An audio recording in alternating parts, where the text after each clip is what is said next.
மார்த்தாண்டம் அடுத்த கொடுங்குளம் கிராமத்தில் ரப்பர் தோட்டத்தை விலைக்கு வாங்கிய டென்னி என்கிற செங்கற்சூளை அதிபர் யாரும் நினைத்து பார்க்க முடியாத அளவுக்கு நிலக்கரி சுரங்கம் போல பூமியை தோண்டி மண் அள்ளிக் கொண்டிருந்தார்.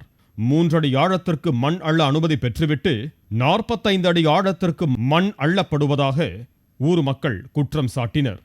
சட்டவிரோத மணற் சுரங்கத்தால் நிலத்தடி நீர் வற்றியது மட்டுமல்லாமல் அங்கு வேலை பார்க்கும் தொழிலாளர்களின் உயிருக்கும் அச்சுறுத்தலாய் இருந்து வந்தது. இதுகுறித்து அதிகாரிகளிடம் முறையிட்டும் அவர்கள் நடவடிக்கை எடுக்காமல் அலட்சியம் காட்டியதால் ஆத்திரமடைந்த ஊர் மக்கள் சிலர் திங்கட்கிழமையன்று மணல் அள்ளும் பணிகளை தடுத்து நிறுத்தினர். இதுகுறித்து சம்பந்தப்பட்ட அதிகாரிகளிடம் விளக்கமும் பெறப்பட்டது. இதையடுத்து கருங்குளம் வட்டாட்சியர் ஆப்ரஹாம் டென்னி உத்தரவின் பேரில் சட்டவிரோத மணச்சுரங்கத்தை மூடும் பணிகள் செவ்வாய்க்கிழமையன்று தொடங்கியது. இதனிடையே பொதுமக்கள் தாக்கியதாக கூறி செங்கற்சூளை அதிபர் டென்னி தனியார் மருத்துவமனையில் சேர்ந்துள்ளார். இதன் மூலம் பொதுமக்களை குற்றவாளியாக சித்தரிக்கும் முயற்சிகள் மேற்கொள்ளப்பட்டுள்ளதாக அச்சம் தெரிவித்திருக்கும் ஊர் மக்கள் உயர் அதிகாரிகள் தலையிட்டு உரிய நடவடிக்கை எடுக்க வேண்டும் என கோரிக்கை விடுத்திருக்கிறார்கள்.